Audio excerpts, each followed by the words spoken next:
కూడి వచ్చిన సహోదరి సహోదరులందరికీ మన ప్రభు యేసుక్రీస్తు వారి పరిశుద్ధమైన నామంలో వందనాలు తెలియజేస్తూ ఉన్నామండి. ఇర్మియా గ్రంథము చివరి భాగంలో ఉన్నాం. ఇర్మియా గ్రంథములో ప్రత్యేకించి ఇర్మియా ప్రవక్త ద్వారా తెలియజేసిన సందేశము యూదా రాజులు నిర్లక్ష్యం చేసిన కారణాన బబులోను రాజు అయిన నెబుకద్నెజరు వశమైపోయారు. బబులోను రాజు 3 దఫాలుగా 3 సార్లు యెరూషలేముని చెరలోనికి తీసుకెళ్ళిపోయాడు. చివరిసారి యెరూషలేము పట్టణాన్ని, దాని యొక్క ప్రాకార గోడల్ని పడగొట్టి యెరూషలేములో ఉన్న దేవుని మందిరాన్ని, దాంట్లో ఉన్న ఉపకరణాలను అన్నిటినీ తీసుకొని పోయి మందిరాన్ని కాల్చివేశాడు. సొలొమోను కట్టించిన మందిరము బబులోను రాజు చేత కూల్చివేయబడింది. దానికి బంగారు రేకులతో దేవదారుమాలతో కట్టించాడు కాబట్టి ఆ బంగారు రేకులన్నిటినీ బబులోను రాజు తన దేశానికి లాక్కొని వెళ్ళిపోయాడు. దాని బంగారు రేకులన్నిటినీ ఒలిచి దేవదారుమాలని నిప్పంటించి వెళ్ళిపోయాడు. దేవుని మందిరం పాడైపోయింది. ఎందుకు దేవుని మందిరం పాడైంది? ఎందుకు దేవుడు తన మందిరాన్ని అన్యుల చేతికి అప్పగించాడు? కారణం ఏంటి అంటే ఆ దేవుని మందిరాన్ని ఆధారం చేసుకొని యూదులు చెడుతనాన్ని మానుకోకుండా ఉన్నారు. మా మధ్యలో దేవుని మందిరం ఉంది, దేవుని మందిరం మా మధ్యలో ఉందంటే దేవుడు మా మధ్యలో ఉన్నాడు, మాకి మా దేవునికి సమాధానం ఉంది, సఖ్యత ఉంది అనే భావన వారి హృదయాల్లో ఉంది. ఆ హృదయంలో ఉన్న వారి భావనని తొలగించడానికి దేవుడు ఏం చేశాడంటే, రే బాబు, మీరు పాపం చేసుకుంటూ చెడుతనం జరిగించుకుంటూ పాపంలో పొల్లాడుతూ నా మందిరానికి వచ్చి బలులు అర్పించి నాతో సఖ్యత ఉందని ఆలోచన చేసుకుంటారా? ఏ మందిరాన్ని అయితే మీరు ఆధారం చేసుకొని నాకి నా దేవుడికి సమాధానం ఉంది అని అనుకుంటున్నారో ఆ మందిరాన్ని నేను కాల్చివేస్తాను అని చెప్పేశాడు అనమాట. మందిరం ఉన్నంత మాత్రాన దేవునితో సఖ్యత ఉంది అనుకోవడం నీ పొరపాటు. వాస్తవంగా నేను ఆకాశం సింహాసనం, భూమి నా పాదపీఠం. మనుషులు కట్టిన మందిరాల్లో నేను నివసింపను. అలాంటిది మందిరంలో ఉన్నాను అనుకొని మందిరాన్ని ఆధారం చేసుకొని మీరు మోసపోతూ సమాధానం లేకపోయినా సమాధానమని అనుకుంటూ చెడుతనం అలాగే జరిగిస్తూ ఉంటే నేను ఎలా చూసి ఊరుకుండేది? కాబట్టి మందిరాన్ని సంపూర్ణంగా బబులోను రాజు చేతిలో నుంచి చేతికి అప్పగించేసి దాన్ని కాల్చివేయించాడు దేవుడు. ఎంత వైభవంతో కట్టబడిందో యెరూషలేము మందిరం, సొలొమోను. అంతే దుర్భరమైన పరిస్థితుల్లోనికి వెళ్ళిపోయింది మందిరం. కాబట్టి దయచేసి గుర్తుపెట్టుకో, భౌతికమైన మందిరాలు, కట్టడాలు చూసుకొని దేవునితో నీకు సమాధానం ఉంది అని అనుకోవద్దు. బబులోను రాజు వచ్చి సంపూర్ణంగా కాల్చివేసి, బబులోను రాజు యొక్క సైన్యాధిపతి ఉన్నాడు నెబూజరదాను. బబులోను రాజు యొక్క సైన్యాధిపతి నెబూజరదాను అతని పేరు. ఈ నెబూజరదాను ఏం చేశాడంటే, యెరూషలేములో పనికొచ్చే వారిని అందరినీ, బలం కలిగిన వారిని అందరినీ తన దేశానికి చెర తీసుకొని పోయి బీదలైన వారిని, బలహీనులైన వారిని ఇక్కడ వదిలిపెట్టి వెళ్ళిపోయాడు. బీదల్ని వదిలిపెట్టి వెళ్ళిపోయాడు. బీదల్ని వదిలిపెట్టి వెళ్ళే ఈ సమయంలో ఈ నెబూజరదాను ఇర్మియా గారితో మాట్లాడాడు. ఇర్మియా ప్రవక్తతో మాట్లాడాడు. ఇర్మియా, బబులోను రాజు వచ్చి ఈ దేశాన్ని చెరపట్టుకొని పోతాడని మీ దేవుడు చెప్పాడు కదా, అయినా ఎందుకు ఈ ప్రజలు మాట వినలేదు? మీ దేవుడు చెప్పినట్టుగా జరిగింది కదా, అయినా ఎందుకు మీ దేశ ప్రజలు మీ దేవుని మాట వినలేదు అని ఇర్మియాని అడిగాడు. అప్పుడు ఇర్మియా చెప్పేశాడు, అయ్యా మా వాళ్ళు మూర్ఖులు కాబట్టి మాట వినలేదు కాబట్టి దేవుడు అప్పగించేశాడు అని చెబితే, ఈ నెబుజరదాను ఇర్మియా పట్ల జాలి కలిగి దయ కలిగి ఏమన్నాడంటే, ఇర్మియా నాతో పాటు రావాలని, బబులోను దేశంలో ఉండాలని నీకు ఇష్టమైతే రా, నా వెంట రా, నీకు అన్నపానములు సమస్తమైన పరిస్థితులు నేను చూసుకుంటా. లేదు నీ ప్రజలతో పాటు ఉండాలనుకుంటావా, ఇక్కడే ఉండు, నీ ఇష్టం అన్నాడు. ఇర్మియాకి మంచి ఆఫర్. అయితే ఇర్మియా ఏం చేశాడంటే, నెబుజరదానుతో వెళ్ళడానికి ఇష్టపడలేదు, ఈ బీదలైన వారితోనే ఉండడానికి ఇష్టపడ్డాడు, ఉండడానికి ఇష్టపడ్డాడు. అప్పుడు నెబుజరదాను ఈ ప్రజలందరిపైన గెదల్యా అనే వ్యక్తిని అధికారిగా నియమించాడు. గెదల్యా అనే వ్యక్తిని వీరందరిపైన అధికారిగా నియమించాడు. నియమించితే గెదల్యా వీరిని పరిపాలన చేస్తున్నాడు. పరిపాలన చేస్తూ ఉన్నప్పుడు కొంతమంది యెరూషలేములో నుండి పారిపోయిన కొంతమంది మనుషులు ఐగుప్తుకి వెళ్ళిపోయారు. ఐగుప్తుకి వెళ్ళిపోయిన వాళ్ళలో కొంతమంది ఏం చేశారంటే, శేషము యెరూషలేములో మిగిల్చబడిందని, వీరందరిపైన గెదల్యా అధిపతి అయి ఉన్నాడని ఆలోచన చేసుకొని మరలా స్వదేశానికి వచ్చారు. వారిలో ఇష్మాయేలీయుడు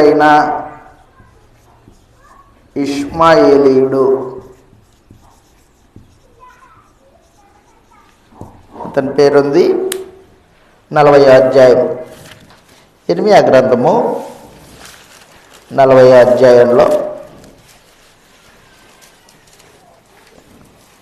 ఈ విషయాలు జరుగుతూ ఉన్నాయి. ఇష్మాయేలీయుడైన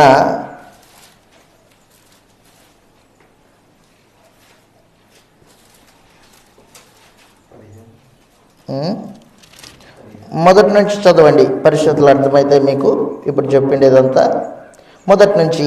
ఇర్మియా గ్రంథము 40వ అధ్యాయము 1వ వచనం నుండి. రాజదేహ సంరక్షకుల అధిపతి అయిన నెబూజరదాను యెరూషలేములో నుండి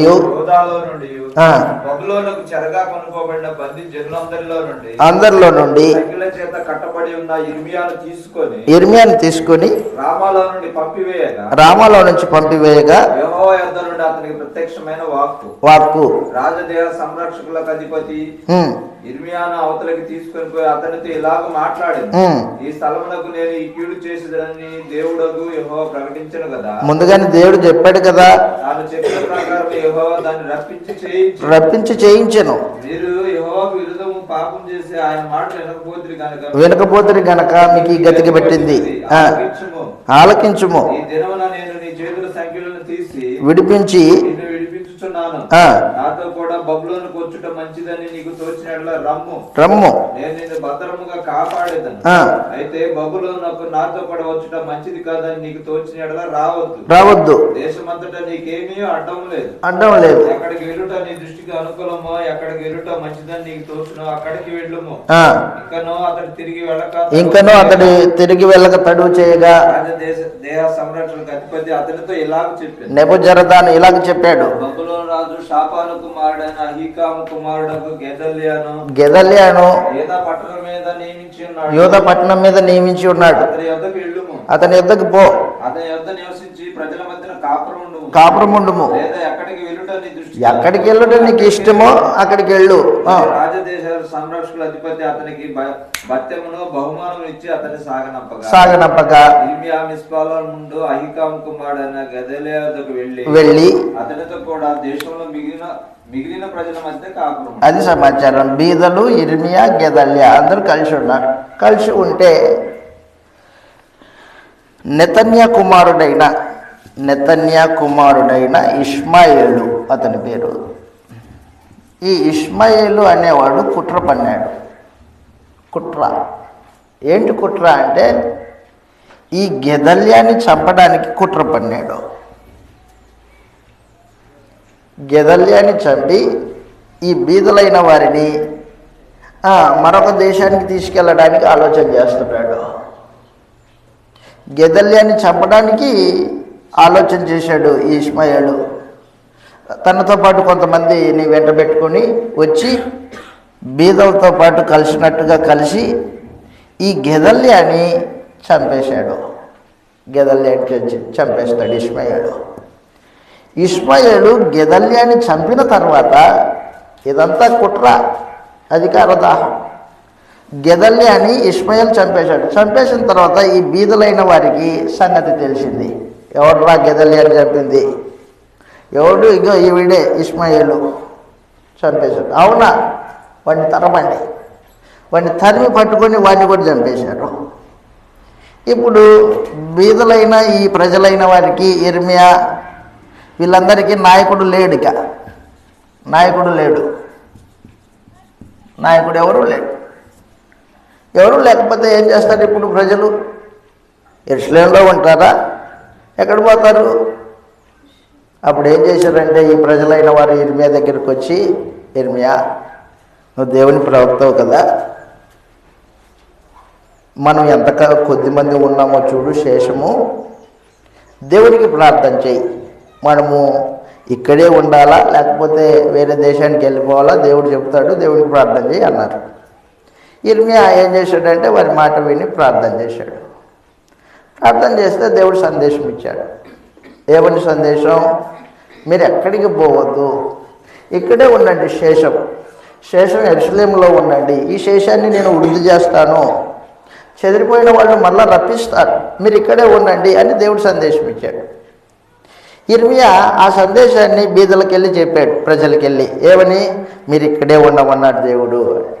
అయితే ఈ శేష ప్రజలకి యెరూషలేములో పాడైపోయిన ఆ పట్టణంలో ఉండడానికి ఇష్టం లేదు. వారి మనస్సు అంతా ఎక్కడికి వెళ్తుంది? వారి మనస్సు అంతా ఐగుప్తుకి వెళ్ళిపోవాలా? ఐగుప్తుకి వెళ్ళిపోతే అక్కడ భోజనానికి కొదువు ఉండదు, పానానికి కొదువు ఉండదు, ఏ యుద్ధము జరగదు, అక్కడ నెమ్మదిగా ఉంటాము. భౌతికంగా పరిస్థితులను చూసుకొని ఐగుప్తుకి వెళ్ళడానికి ఆలోచన చేశారు. మరి ఐగుప్తుకి వెళ్ళడానికి ఆలోచన చేసిన మీరు నన్ను వచ్చి దేవునికి ప్రార్థన చేయి, మనం అంతా కలిసి ఉంటాం, దేవుడు ఏం చెప్తే తింటామని ఎందుకు మాట్లాడాలి మీరు? అంతే కదా. మనసులో ఒకటి పెట్టుకొని పైకి ఒకటి మాట్లాడతారా?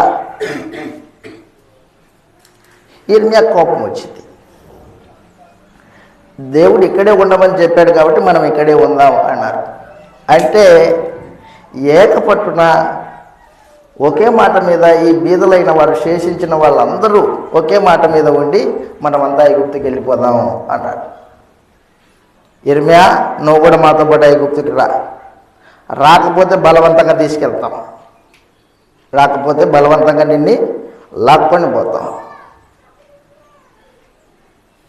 బలవంతంగా ఇర్మియాను లాక్కొని పోయారు ఐగుప్తు దేశానికి. ఐగుప్తు దేశానికి వెళ్తూ ఉండగా దేవుని సందేశం వచ్చింది ఇర్మియాకి. ఇర్మియా, ఇలా ఐగుప్తుకి వెళ్తున్నారు కదా, వెళ్ళని, ఎక్కడ సుఖం ఉంటుందని, ఎక్కడ అన్నపానములు దొరుకుతాయని వీళ్ళు ఆలోచన చేస్తున్నారో అక్కడికే నేను ఖడ్గాన్ని పంపిస్తా, అక్కడికే నేను కరువును పంపిస్తా, అక్కడికే నేను తెగులును పంపిస్తా. అది సమాచారం. ఎక్కడైతే వాడు ఆలోచన చేసుకుని ఇది మంచిది, మనకి ఇది బాగుంటుందనే మనుషులు ఆలోచన చేసుకున్నారో అక్కడే నేను కరువు పుట్టిస్తాను. ఈ బబులోను రాజుని ఐగుప్తు దేశానికి తీసుకొస్తా. ఐగుప్తుల్ని బబులోనికి చెరకి పంపిస్తాను అని చెప్పేశాడు అనమాట. ఇది చెరకాలంలో జరిగిన సంగతులు, చెరకాలంలో జరిగిన సంగతులు అనమాట. ఇర్మియా ఇదంతా ఏ అధ్యాయంలో ఉంటుంది? ఇర్మియా గ్రంథం 40వ అధ్యాయం నుండి 44వ అధ్యాయం వరకు ఈ సంగతులన్నీ రాయబడ్డాయి. ఇదంతా చరిత్ర, మీరు చదివితే అర్థమైపోతుంది. అందుకని నేను టూకీగా చెప్పాను. ఇర్మియా ఎలా చనిపోయాడో మనకు గ్రంథంలో లేదు. గ్రంథంలో ఇర్మియా ఎలా చనిపోయాడో మనకి గ్రంథంలో లేదు. అయితే ఇర్మియా యొక్క కష్టాలు, దేవుని వాక్యం కొరకు ఆయన పడిన శ్రమ, హింస, వేదన అంతా ఇంత కాదు. ఇర్మియా ప్రవక్తను చూస్తే ఆ శ్రమలను చూసినప్పుడు దేవుని పని చేయడం చాలా కష్టం అనే భావన వస్తుంది ఎవరికైనా కానీ. మరో ప్రక్క దేవుడు అతన్ని కాపాడిన పరిస్థితులు చూస్తే దేవుని యొక్క నీతి అర్థమవుతుంది. చనిపోకుండా కాపాడాడు, గోతిలో నుంచి కాపాడాడు, చెరసాల్లో నుంచి కాపాడాడు. ఆ తర్వాత జెబుజరదాను విషయంలో కూడా నెబుజరదాను కూడా ఏం చేశాడు? కనికరం చూపించబడింది ఇర్మియాకి. కాబట్టి ఇర్మియా దేవుని చేత కాపాడబడ్డాడు. దేవుని మాట వింటే దేవుని చేత కాపాడబడతారు అనేది ఇర్మియా జీవితం ద్వారా మనం నేర్చుకోవచ్చు. ఇది ఇర్మియా గ్రంథం. ఇర్మియా గ్రంథంలో యేసుప్రభువును గురించిన ప్రవచనాలు ఉన్నాయి. యేసుప్రభు దావీదు సంతానంలో పుట్టి రాజు అవుతాడు అన్న ప్రవచనాలు ఉన్నాయి. దావీదు సంతానంలో పుట్టిన తర్వాత ఆయన పుట్టినప్పుడు, యేసుప్రభు పుట్టినప్పుడు రామాలో అంగలార్పు వినబడింది. మనందరికీ తెలుసు.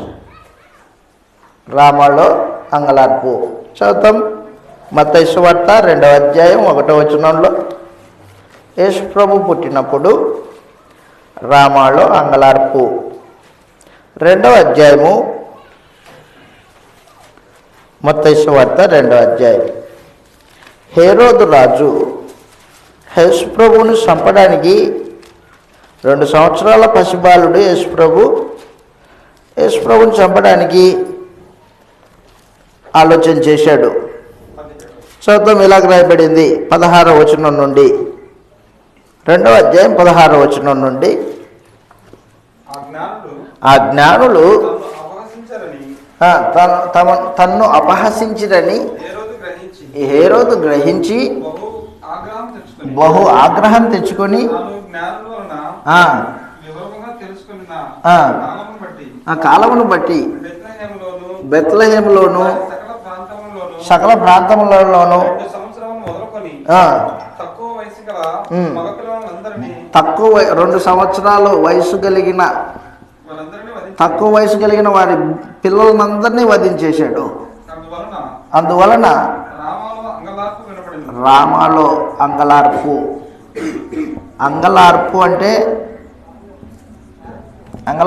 ఏంటి? ఏడుపు, రోదన. పసికందులు చచ్చిపోతే తల్లులు ఏడ్చారు, రోదన యెరూషలేములో. రామాలో అంగలార్పు వినబడాడు. కేకలతో కూడిన ఏర్పు. యేసుప్రభువు పసిబాలుడుగా ఉన్నప్పుడు జరిగిన ఏర్పాటు ఇది, జరిగిన హింస. అది ఇర్మియా గ్రంథంలో దేవుడు ముందుగానే తెలియజేశాడు. చదువుతాం. ఇర్మియా గ్రంథం 31వ అధ్యాయం. ఇర్మియా గ్రంథం 31వ అధ్యాయం 15వ వచనంలో 31వ అధ్యాయం 15వ వచనంలో ఈ మాటలు రాయబడ్డాయి.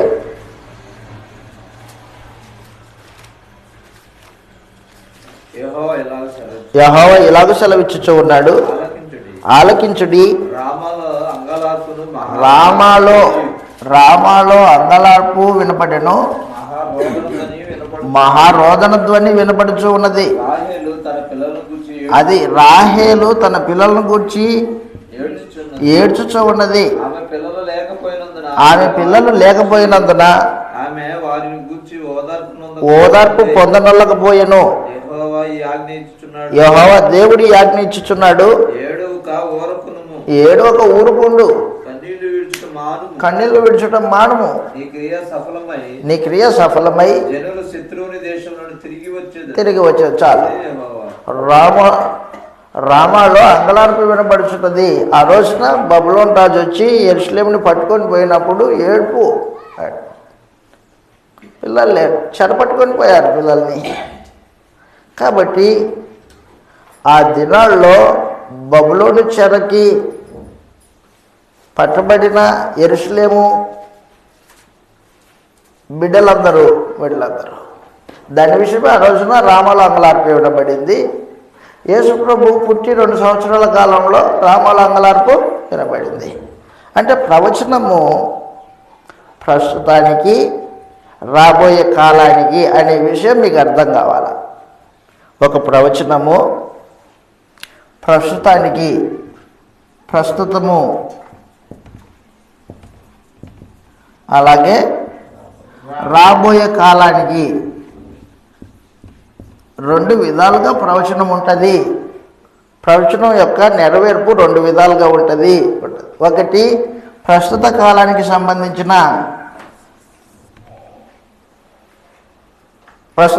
సంబంధించింది ఉంటుంది. రెండవది రాబోయే కృష్ణ ప్రభు సంబంధించిన ప్రవచనం అయి ఉంది. అదనమాట. ప్రతి ప్రవచనం అలాగుంటుంది. కాబట్టి ప్రవచనం యొక్క నెరవేర్పు ఎలాగుంటుంది అనేది మీకు గ్రంథంలో తెలియాలి. ప్రస్తుతానికి అది ఉపయోగపడకపోతే అది ప్రవచనం కాదు. మరలా అంటున్నా, మనం యెషయా గ్రంథం చదివినప్పుడు యెషయా గ్రంథంలో కన్యక గర్భవతి కుమారుని కనును అని చదివాము. ఎన్నో అధ్యాయం? 7వ అధ్యాయం 14వ వచనంలో, యెషయా గ్రంథం 7:14లో కన్యక గర్భవతి కుమారుని కనును, అతనికి ఇమ్మానుయేలు అని పేరు పెట్టబడును అని మనం చదివాము.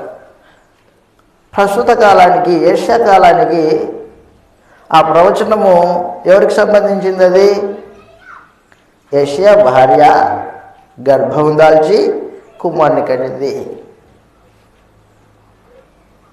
ఆ కుమారుడు పెరిగి పాలు పెరుగు తినే సమయానికి,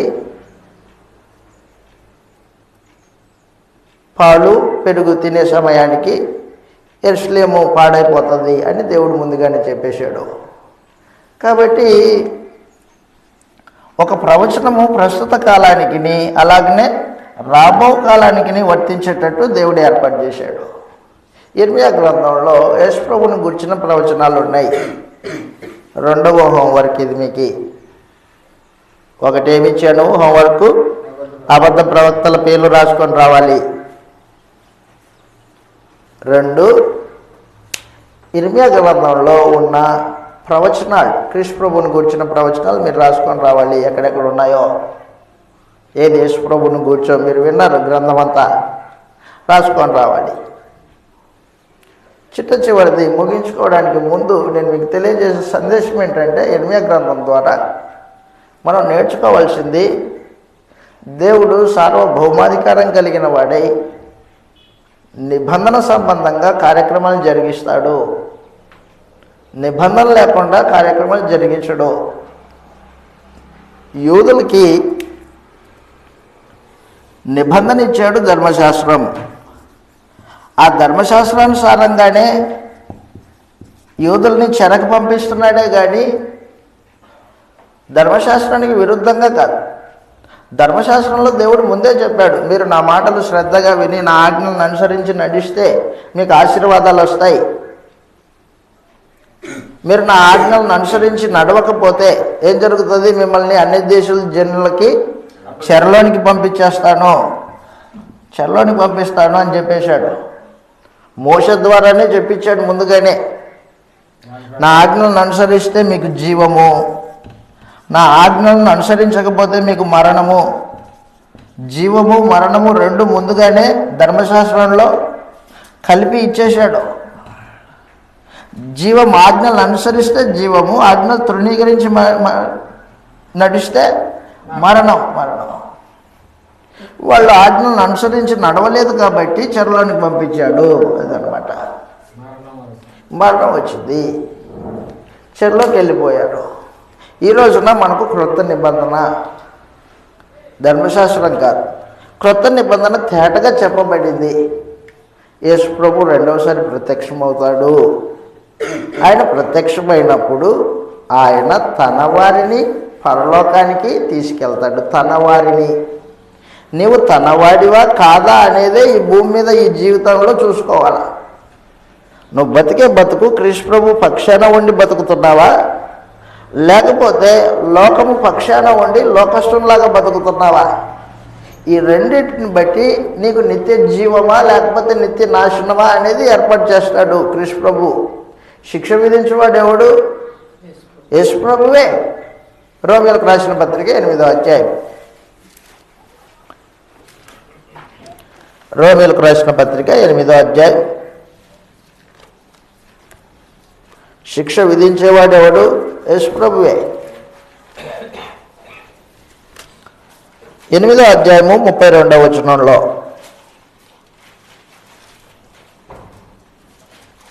ముప్పై 33 డైరెక్ట్గా, దేవుని చేత ఏర్పరచబడిన వారి మీద నేరం మోపువాడెవడు? నీతిమంతునిగా తీర్చువాడు దేవుడే. శిక్ష విధించువాడెవడు? చనిపోయిన క్రీస్తు యేసే. అంతేకాదు, మృతులలో నుండి లేచిన వాడును, దేవుని కుడిపార్శ్వమున ఉన్నవాడును, మన కొరకు విజ్ఞాపనం కూడా చేయువాడును ఆయనే. ఆయన శిక్ష విధించేది క్రీస్తు ప్రభువే. రక్తం కార్చింది ఆయనే. ఆ రక్తాన్ని అంగీకరించుకోకుండా, రక్తంలో పాపాలు కడిగి వేసుకోకుండా బతికితే శిక్ష కూడా ఆయనే విధిస్తాడు. లేదు, రక్తంలో మునిగావు, వస్త్రాలు శుద్ధి చేసుకున్నావు, తెలుపు చేసుకున్నావు, సంఘంలో ప్రవేశించావు, సంఘంలో ప్రవేశించిన తర్వాత వస్త్రాలు అపవిత్రం కాకుండా చూసుకుంటూ ఉండాలి. నీ క్రియలను బట్టి, నీ మాటలని బట్టి నీ వస్త్రాలు అపవిత్రమైపోతాయి. నీ వస్త్రాలు అపవిత్రమైపోయావు అనుకో, యేసు ప్రభు వాడివి కాదు నీవు. యేసు ప్రభు వాడివి కాకపోతే యేసు ప్రభు వదిలిపెట్టలే, నా వాడివి కాదురా నీవు అని చెప్పేస్తాడు. తన వారిని తీసుకెళ్ళడానికి రెండవసారి ప్రత్యక్షం అవుతాడు. తన వారిని చదువుతాం. ఇలాగ రాయబడి కొరింథీయులకు రాసిన 2వ పత్రిక 5వ అధ్యాయం 10వ వచనంలో, కొరింథీయులకు రాసిన 2వ పత్రిక 5వ అధ్యాయం 10వ వచనంలో ఈ మాటలు రాయబడ్డాయి. ఎందుకనగా తాను జరిగించిన క్రియల చొప్పున అవి మంచివైనను సరే చెడ్డవైనను సరే దేహంలో ఉన్న ఈ దినాలు, దేహంలో ఉన్నప్పుడు నువ్వేం క్రియలు జరిగించావో, మంచి క్రియలో చెడ్డ క్రియలో, అవి మంచివైనా సరే చెడ్డవైనా సరే వాటి ఫలమును ప్రతివాడు పొందునట్లు మనమందరము క్రీస్తు న్యాయపీఠం ఎదుట నిలవబడవలెను. క్రీస్తు న్యాయపీఠం, క్రీస్తే న్యాయాధిపతి అయి కూర్చుంటాడు. నీ క్రియలన్నిటినీ లెక్క అడుగుతాడు. నువ్వేం చేసావు? మంచి చేసావా, కీడు చేసావా? అయ్యా నేను మంచి చేశానయా, అయితే మంచివో కదా నిర్ణయించేది నేను, నువ్వు కాదు. నువ్వు విశ్వాసంతో నడుచుకున్నావా, అవిశ్వాసిగా నడుచుకున్నావా చూస్తాడు ప్రభు యేసు. మంచివైనను సరే చెడ్డవైనను సరే మనలో ప్రతివాడు క్రీస్తు న్యాయపీఠం ఎదుట నిలబడవలసిన పరిస్థితి ఉంది. ఆ రోజున నిలబడినప్పుడు మనం చేసిన క్రియలు విశ్వాసంతో చేశామా, అయితే మనకి జీతము నిత్య జీవము. లేదు, విశ్వాసం లేకోకుండా ఏదో వేషధారణ కోసము మనుషులు ఏమనుకుంటారో అని చేసావా, అయితే దానికి జీతము వేరేగా ఉంది. దాని జీతం వేరే, శిక్ష. కాబట్టి భూమి మీద ఉన్నప్పుడు మనుషుడు నిత్య జీవానికి సిద్ధపడాలా. ఈరోజున క్రొత్త నిబంధన ప్రకారంగా మనము నిత్య జీవము పొందిన వారమై నడుచుకోవాలి. ఈ జీవిత దినాలు అయిపోయిన తర్వాత మార్చుకోవడానికి అవకాశం అక్కడ లేదు. చూద్దాం ఇలాగ రాయబడింది. రోమీయులకు రాసిన పత్రిక 2వ అధ్యాయం. భూమి మీద నువ్వేం వెతుకుతున్నావో దాన్ని బట్టి నీ క్రియలు ఉంటాయి. నీ క్రియలు రేపొద్దున తీర్పులో నిలబడతాయి. శిక్ష విధించువాడు ప్రభు అని యేసే. రోమీయులకు రాసిన పత్రిక 2వ అధ్యాయం. 2వ అధ్యాయం ప్రత్యేకించి 7వ వచనంలో 6వ వచనం నుండి చదువుతాం. 6వ వచనం నుండి,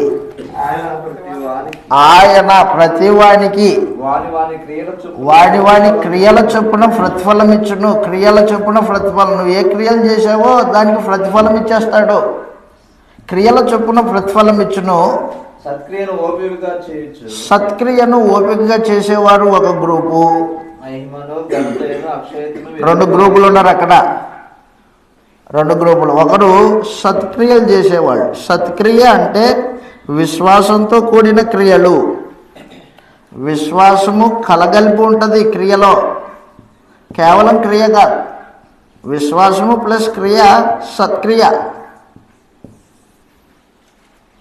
బైబిల్ క్లాస్కి వచ్చి కూర్చున్నాము, సత్క్రియ దుష్క్రియ. అది మనమేమంటాం? దేవుని మాటలు వినడం మంచి పనే కదండి అంటాం. కరెక్టే, దేవుని మాటలు వినడం మంచి పనే. కానీ వినడానికి వచ్చిన నీవు విశ్వాసంతో వింటున్నావా? అప్పుడు సత్క్రియ అవుతుంది. లేదు వచ్చి కూర్చున్నావు కాలక్షేపం కోసము, అది విశ్వాసంతో వినట్లేదు, అది నీకు చెడ్డది. అది క్రియ కాదు, దుష్క్రియ. అది సత్క్రియ కాదు, దుష్క్రియ. ఆదివారం ఆరాధనకు కూడాము, విశ్వాసంతో కూడామా అయితే అది సత్క్రియ. విశ్వాసం లేకుండా కూడామా అయితే దుష్క్రియ. అది విశ్వాసం లేకోకుండా ఏ క్రియయే కానీ సత్క్రియగా తీర్పు తీర్చబడదు. విశ్వాసం ఉండాలి దానికి. సత్క్రియను ఓపికగా చేయొచ్చు. అక్షయత నాశనం లేని స్థితి. 2 మహిమ, క్రీస్తుతో పాటు ఉండే మహిమను మనము పొందుతాం. మహిమ, ఘనత. క్రీస్తు యేసు ప్రత్యక్షమైనప్పుడు అందరి ఎదుట ఘనత పొందుతాం. ఘనత. వెదుకు వారికి నిత్య జీవం ఇస్తాడు. నిత్య జీవం వారికి సంబంధించింది.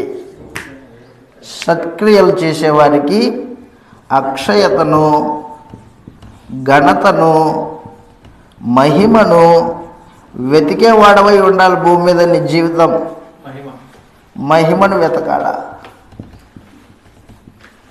ఇవి వెతికితే నిత్య జీవం ఇస్తాడు ప్రభు అనేసి కృప పొందుకుంటావు. లేదు ఇవి వెతకట్లేదు, నువ్వు క్రీస్తులోనికి వచ్చావు కానీ అవి వెతకట్లే. వెతకకుండా ఏం చేస్తున్నావు? భూ సంబంధంగా ఆలోచన చేస్తున్నావు, దుష్క్రియలు చేస్తున్నావు, విశ్వాసం లేని క్రియలు చేస్తున్నావు. విశ్వాసం లేని క్రియలు చేసేవాడు దుష్క్రియ చేస్తున్నాడు. అక్షయతను వెతకట్లా, క్షయమైపోయే ఈ భూ సంబంధమైన వాటిని వెతుకుతున్నావు, క్షయమైపోయే వాటిని. 2 గంట కోరుకోవట్లా. చోతం కింద వచ్చిన వాళ్ళు చెప్తున్నాడు, అయితే భేదాలు పుట్టించి, అదిగో భేదాలు పుట్టించి సత్యానికి లోబడుకోకుండా అవిధేయత ఉంది నీ దగ్గర. సత్యానికి లోబడలేదంటే అవిధేయత ఉంది. దుర్నీతికి లోబడుతున్నావు నీవు. నీతిమంతుడు కాదు, దుర్నీతి. దేవుని ఉగ్రతయు రౌద్రం వచ్చును. అదిగో దుష్కార్యం చేయు ప్రతి మనుషుని ఆత్మకు, మొదట యోధునికి గ్రీసు దేశస్థునికి కూడా అది శ్రమ వేదన కలుగుతుంది. 2 గ్రూపులు తీర్పులో. ఒక గ్రూపు వాళ్ళేమో సత్క్రియలు చేసిన వాళ్ళు, 2వ గ్రూపు వాళ్ళేమో దుష్క్రియలు చేసిన వాళ్ళు. ఒక గ్రూపు వాళ్ళేమో అక్షయతను వెతికిన వాళ్ళు, 2వ గ్రూపు వాళ్ళేమో క్షయమైన వాటిని వెంబడించిన వాళ్ళు. నీ వెతుకులాట ఏంది భూమి మీద ఈ దినాల్లో? రేపు మాప చనిపోతాం, ప్రతివాడు చనిపోయేదే. అయితే భూమి మీద బతికిన ఈ దినాల్లో నీ వెతుకులాట దేనికోసం జరుగుతుందో దాన్ని బట్టి తీర్పు ఉంటుంది. అయ్యా నేను నమ్మానండి. అవును నమ్మావు. నమ్మిన తర్వాత ఏం చేశావు? అక్షయతను వెతికావా? ఘనతను వెతికావా? మహిమను వెతికావా? అయితే నిత్య జీవం ఇస్తా, జీతం నా దగ్గర ఉంది. లేదండి, భేదాలు పుట్టించి అవిధేయున్నాయి, దుర్నీతికి లోబడి ఉన్నాను. అయితే దేవుని ఉగ్రత ఉంది నీ మీద, అంతే వేరే ఏం లేదు. కాబట్టి జాగ్రత్తగా ఈరోజున మనకి సందేశం ఏంటంటే, క్రీస్తు ప్రభు రెండవసారి ప్రత్యక్షం అవుతాడు. ప్రత్యక్షమైనప్పుడు కొత్త నిబంధన ప్రకారంగా మనకి తీర్పు తీరుస్తాడు. నీవు దేన్ని జరిగించావా, నీ క్రియలు కాదు చూసేది, ఆ క్రియలో విశ్వాసం ఉందా లేదా అనేది చూస్తాడు. విశ్వాసం లేని క్రియ అది తాళ లాంటిది, గాలి కొట్టుకొని పోతుంది తాళ, గట్టి గింజ కాదు అది. విశ్వాసం లేని క్రియలు ఏంటివి? అవి మృతమైనవి. యాకోబు గారు రాసిన పత్రిక 2వ అధ్యాయంలో, ఒకనికి విశ్వాసం ఉందంట, మరొకరికి క్రియలు ఉన్నాయి. క్రియలు ఉన్నవాడికేమో విశ్వాసం లేదు, విశ్వాసం ఉన్నవాడికేమో క్రియలు లేవు. ఇద్దరు దొంగలే. యాకోబు గారు రాసిన పత్రిక 2వ అధ్యాయం 14వ వచనంలో ఈ మాటలు రాయబడ్డాయి. నా సహోదరులారా, క్రియలు లేనప్పుడు ఎవడైనను తనకు విశ్వాసం కలదు అని చెప్పిన ఎడల ఏం ప్రయోజనం? అట్టి విశ్వాసం అతన్ని రక్షింపగలదా? సహోదరుడైనను సహోదరి అయినను దిగంబరులై ఆనాటికి భోజనం లేక ఉన్నప్పుడు మీలో ఎవడైనను శరీరానికి కావలసిన వాటిని ఇవ్వకోకుండా సమాధానంగా వెళ్ళండి, చలికాసుకో, తృప్తి పొంది ఉండు చెప్పిన ఎడల ఏం ప్రయోజనం? అలాగే విశ్వాసం క్రియలు లేనిదైతే అది ఒంటిగా ఉండి మృతమైన దగును. మృతం, చచ్చిపోయింది నీ విశ్వాసం. నీ విశ్వాసానికి క్రియలు ఉండాలా? కిందికి ఒకడు వాదానికి దిగాడు. ఇప్పుడు వాదానికి దిగాడు ఒకడు వచ్చి యాకోబుతో. ఏంటి వాదం? అయితే ఒకడు, నీకు విశ్వాసం ఉన్నది, నాకు క్రియలు ఉన్నాయి, క్రియలు లేకుండా నీ విశ్వాసాన్ని నాకు కనపరచు అంటున్నాడు. నా క్రియలతో నా విశ్వాసాన్ని కనపరచునని చెప్పును. దేవుడు ఒక్కడే నువ్వు నమ్ముచున్నావు, అలాగ నమ్మటం మంచిదే. దయ్యములు కూడా నమ్మి వణుకుచూ ఉన్నవి. వ్యర్థుడా, క్రియలు లేని విశ్వాసము మృతమైనదని తెలుసుకుని కోరుచున్నావా?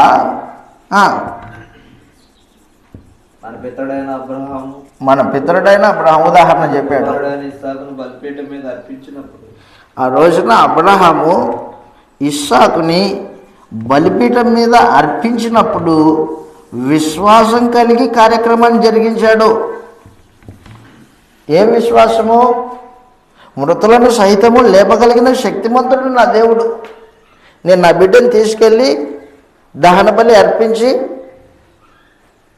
కాల్చి బూడిద చేసిన నా దేవుడు మరలా నాకు కుమారుణ్ణి ఇవ్వగలడు, బతికించగలడు. అది విశ్వాసం. ఆ విశ్వాసంతో ముందుకెళ్ళాడు.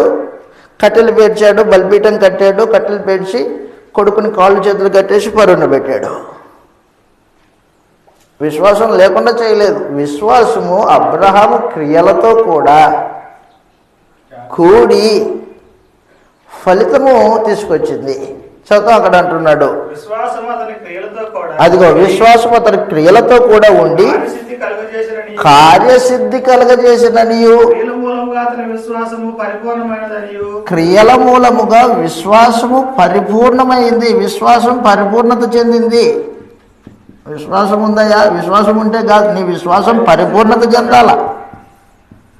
పరిపూర్ణత లేని విశ్వాసము మృతమైంది. పరిపూర్ణత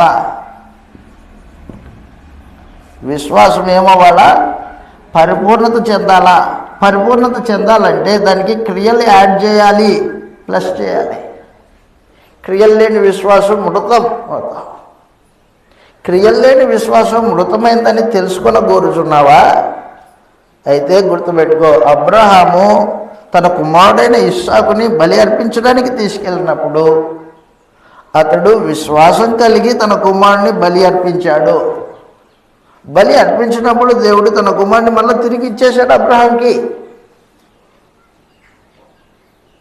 విశ్వాసము క్రియలతో కూడా కలిసి పరిపూర్ణత చెందింది. అబ్రహాం యొక్క విశ్వాసము పరిపూర్ణత చెందింది. ఈరోజున మన విశ్వాసము మన క్రియలతో కలిసి పరిపూర్ణత చెందాలి. అప్పుడు మనకు నిత్య జీవం ఉంటుంది. లేదు కేవలం పని చేస్తున్నాం, పనులు చేస్తే అది విశ్వాసంతో చేసే పని అయి ఉండాలి.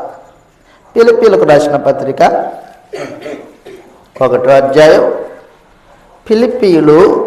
ఫిలిప్పీలో ఉన్న సంఘము అపోస్తలుడైన పౌలుకి సహాయం చేశారు. ఏం సహాయము? సువార్త ప్రకటించడానికి సహాయం చేశారు. చెరసాల్లో ఉన్నప్పుడు పలుమార్లు సహాయం చేశారంట. 1వ అధ్యాయం 3వ వచనంలో, ఫిలిప్పీలకు రాసిన పత్రిక 1వ అధ్యాయం 3వ వచనంలో, మొదటి దినము నుండి ఇది వరకు సువార్త విషయంలో నాతో పాలివారైతిరి ఉండుట చూచి, అది సత్క్రియ. సువార్థికుడితో పాటు సంఘము ఏకీభవించాల కార్యక్రమాలకి. అది కూడా విశ్వాస సంబంధమైన క్రియ. ఇది సువార్త ప్రకటనలో సంఘం లేకోకుండా సువార్థికుడు ఏం చేయలేడు. చదువుతాం, అక్కడ అంటున్నాడు, మొదటి దినము నుండి నేను సువార్త ఆరంభించినది మొదలుకొని మీరు నాతో పాలివారై ఉండుట చూచి, మీలో ఈ సత్క్రియ ఆరంభించిన వాడు యేసుక్రీస్తు దినం, యేసు ప్రభు రెండవసారి ప్రత్యక్షమయ్యే దినం, యేసుక్రీస్తు దినం వరకు దానిని కొనసాగించుదునని రూఢిగా నమ్ముచున్నాను. గనుక మీ అందరి నిమిత్తము నేను చేయు ప్రతి ప్రార్థనలో సంతోషంతో ప్రార్థన చేస్తున్నా. ఫిలిప్పీ సంఘం నాయన తండ్రి, వారు నాకు సహాయం చేశారు, సువార్త పనిలో సహాయకులై ఉన్నారు. నాకు దయతో కనికరించండి సంఘాన్ని, మీ జ్ఞానం ముందు వృద్ధి చేయండి. మీ శక్తిని తెలుసుకోవడానికి నాయన వారి మనోనేత్రాలు వెలిగింపబడిన స్థితిలో ఉండడానికి సహాయం అనుగ్రహించండి అని అపోస్తలుడైన పౌలు వారి విషయమై దేవునికి కృతజ్ఞతాస్తులు చెల్లిస్తున్నాడు, విజ్ఞాపన చేస్తున్నాడు. కాబట్టి సత్క్రియ. ఏది సత్క్రియ? సువార్త పనిలో పాలిభాగస్తులు అవ్వడం అనేది సత్క్రియ. అయ్యా మాకు పనులు ఉన్నాయండి, మేమెట్లా చేసేది అంటే పని లేనివాడు సువార్థికుడు అంటే అంతే కదా. మీరు ఆ మాట అన్నారంటే అర్థమేంటి? సువార్థికుడు పని లేదు, మీకు పని ఉంది. గుర్తుపెట్టుకో. అందరూ తమ సొంత కార్యక్రమాలని చూసుకుంటున్నారు, యేసు ప్రభు కార్యక్రమాలని చూడరు అన్నాడు. చూద్దాం, అక్కడే రాయబడింది 2వ అధ్యాయం, ఫిలిప్పీలకు రాసిన పత్రిక 2వ అధ్యాయం. తిమోతిని గూర్చి సాక్ష్యం ఇస్తున్నాడు. తిమోతిని గూర్చి సాక్ష్యం ఇచ్చుచు 21వ వచనంలో 20వ వచనం నుండి, మీ క్షేమ విషయమై నిజముగా చింతించువాడు అతని వంటి వాడు నా యొద్ద ఎవడు లేడు.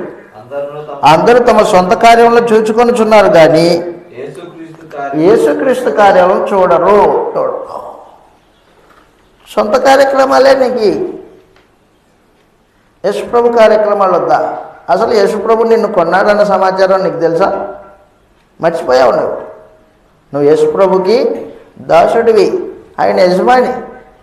యజమానికి దాసుడు పని చేయాలి. యజమాని పని చెప్పాడు, దాసుడు పని చేయకోకుండా అయ్యా నాకు పని ఉంది నేను వెళ్ళిపోతున్నాను అన్నాను అనుకో, అప్పుడు దాసుడు అవుతాడా? కాబట్టి దయచేసి గుర్తుపెట్టుకో, భూమి మీద బ్రతికే ఈ దినాల్లో కృష్ణ ప్రభు సంబంధులుగా మనం ఏం వెతుకుతున్నాము? సత్క్రియలు చేస్తున్నామా? అక్షయతను వెతుకుతున్నావా? ఘనతను వెతుకుతున్నావా? మహిమను వెతుకుతున్నావా? అయితే నిత్య జీవం ఉంటుంది. లేదు భౌతికమైనవి దుష్క్రియలు చేస్తూ భౌతికమైన వాటి మీద మనసు పెట్టుకొని బతుకుతున్నాం. అవిధేయత, దుర్నీతికి లోబడే క్రియలు. అయితే నీకు ఖచ్చితంగా శ్రమ, హింస ఉంటుంది, శిక్ష వస్తుంది అని చెప్పేశాడు. ఆ రోజున ధర్మశాస్త్రాన్ని తిరస్కరించి దేవుడికి విరోధంగా తిరిగిన వాళ్ళు బబులోను చెరకు ఎలాగెళ్ళిపోయారో, ఈ రోజున కృత నిబంధనని పక్కన పెట్టి నీకు ఇష్టం వచ్చినట్టు నువ్వు బతుకుతూ నీకు నచ్చినవి చేసుకుంటూ నాకు పరలోకం ఇస్తాడు దేవుడు. ఎవడు ఇస్తాడు నీకు పరలోకం? అలాంటి వాడు పరలోకం లేదు చెప్పేశాడు, గ్రంథంలో రాయబడింది. నువ్వు కలలు కనక్కర్లేదు. నీకు నిజంగా నిత్యజీవం వెళ్ళాలనే ఆశ, అపేక్ష, కోరిక నీకుంటే అదిగో విశ్వాసం క్రియలు చేయి. అక్షయతను వెతుకు, ఘనతను వెతుకు, మహిమను వెతుకు. నీ విశ్వాసము క్రియలతో ఏకీభవించి నీ విశ్వాసం పరిపూర్ణమైనదని దేవుని ఎదుట రుజువు చేయి. అట్టి వాటికి తీసుకెళ్ళడానికి యేసుప్రభు వస్తాడు, తనవారు వాళ్ళు. కొరింథీయులకు రాసిన మొదటి పత్రిక 15వ అధ్యాయం.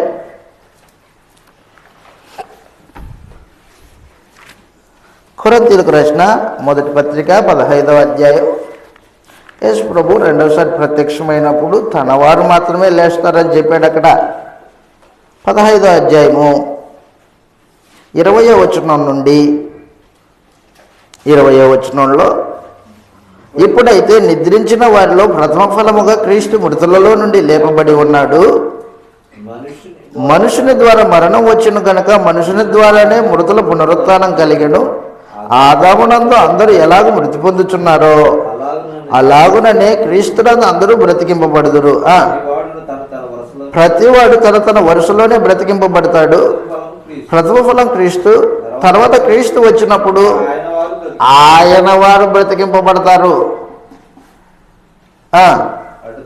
అటు తర్వాత ఆధిపత్యమును, అధికారమును, బలాన్ని కొట్టివేసి తండ్రి అయిన దేవునికి రాజ్యమును అప్పగించును అని సమాచారం.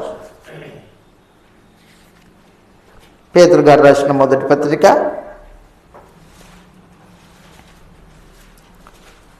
పేతురు గారు రాసిన మొదటి పత్రిక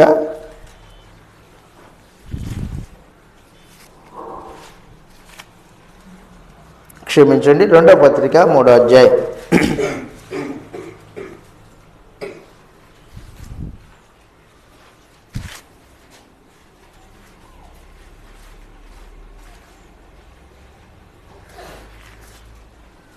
వచనము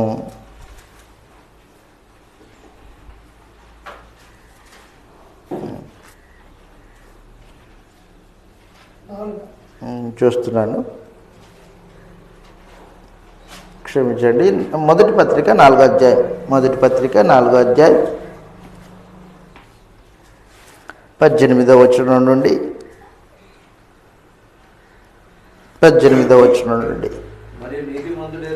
మరియు నీతిమంతుడే రక్షింపబడుట దుర్లభమైతే భక్తిహీనుడు పాపిని ఎక్కడ నిల్చును? కాబట్టి దేవుని చిత్త ప్రకారంగా బాధపడువారు సత్ప్రవర్తన గలవారై నమ్మకమైన సృష్టికర్తకు తమ ఆత్మల్ని అప్పగించుకొనవలెను అని సమాచారం. క్రైస్తవుడు అయినందుకు శ్రమ అనుభవించాలి. శ్రమ అనుభవించుతూ దేవుని చిత్తానుసారంగా జీవితాన్ని కొనసాగిస్తూ సత్ప్రవర్తన గలవారై నమ్మకమైన సృష్టికర్త దేవుడికి మన ఆత్మల్ని మనము అప్పగించాలి. ఇది కృత నిబంధన ప్రకారంగా మనకు అనుగ్రహింపబడింది. నీ విశ్వాసము సంవత్సరానికి ఏమవ్వాలి? క్రియలతో ఏకీభవించి పరిపూర్ణత పొందాలి.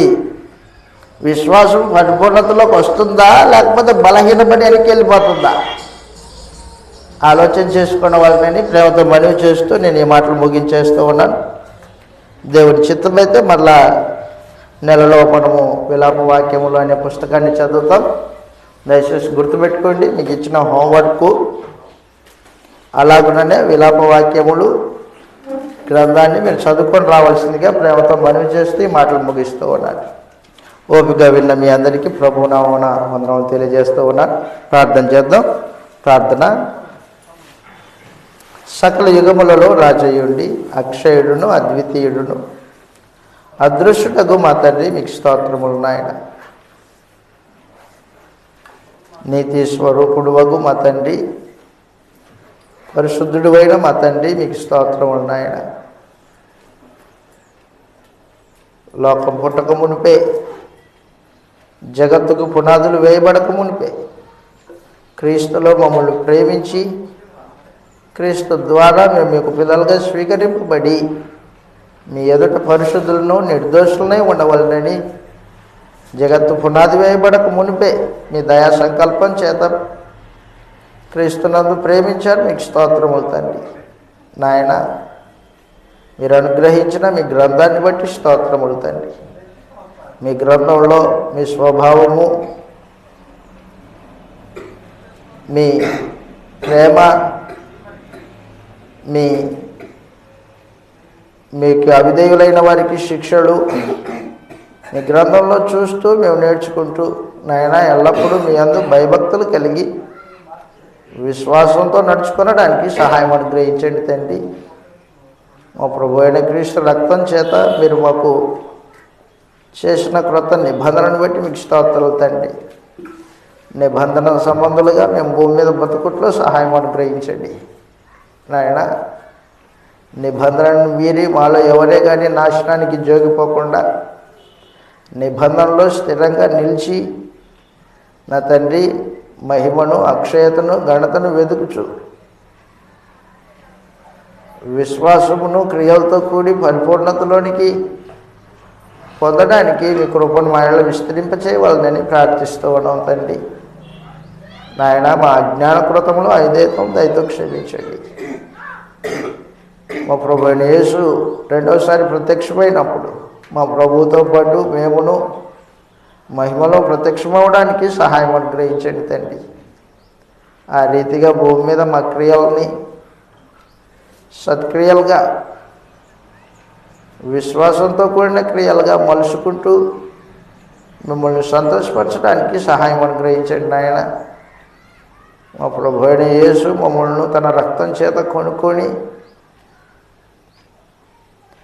తన రాజ్యంలో, తన సహవాసంలో మమ్మల్ని పెంచి పోషించి మీ స్వభావంలో పాలిభాగస్థులము అవ్వవలనని ఉద్దేశించిన దాన్ని బట్టి మీకు స్తోత్రములు తండ్రి. మా దినచర్య, మా ఆలోచనలు, మా అంతరంగము, మా వెతుకులాట సమస్తమును ఆత్మ సంబంధమైన ఉండడానికి సహాయం అనుగ్రహించండి తండ్రి. ఏమున్నా లేకపోయినా మా ప్రభు యేసు కొరకు మేము బ్రతకడానికి సహాయం అనుగ్రహించండి. మా ప్రభువును మేము మహింపరుస్తూ నాయన, మా ప్రభువు వలన మేము విశ్వాసంలో ఎదుగుతూ ఎల్లప్పుడూ మీకు ఇష్టమైన కార్యక్రమాలు జరిగించుతూ నాయన మిమ్మల్ని సంతోషపరచడానికి సహాయం అనుగ్రహించవాలని ప్రార్థిస్తూ ఉన్నాం. ఇటు కార్యక్రమాన్ని ఏర్పాటు చేసిన స్థానిక కృష్ణ ప్రభు సంఘాన్ని బట్టి మీకు స్తోత్రాలు సమర్పిస్తూ ఉన్నాం తండ్రి. దయపెట్టండి నాయన. ఎల్లప్పుడూ మీకు ఇష్టమైన కార్యక్రమాలు చేయడానికి మీ కృపను దయచేయవాలని ప్రార్థిస్తూ ఉన్నాం తండ్రి. మమ్మల్ని అందరినీ మీ చేతికి అప్పగించుకుంటూ ఆయా ప్రాంతాలకి, ఆయా గ్రామాలకి, స్వగృహాలకి వెళ్తూ ఉండగా మీ కృపాక్షేమం తోడుగా ఉంచవాలని మేము వేడుకుంటూ సమస్త ఘనత, మహిమ, ప్రభావాలు మీరు పొందుకొనవాలనని ఈ ప్రార్థన మా ప్రభు యేసుక్రీస్తు వారి పరిశుద్ధమైన నామంలో మీకు సమర్పిస్తూ ఉన్నాం తండ్రి. ఆమేన్. అందరికీ వందనాలండి.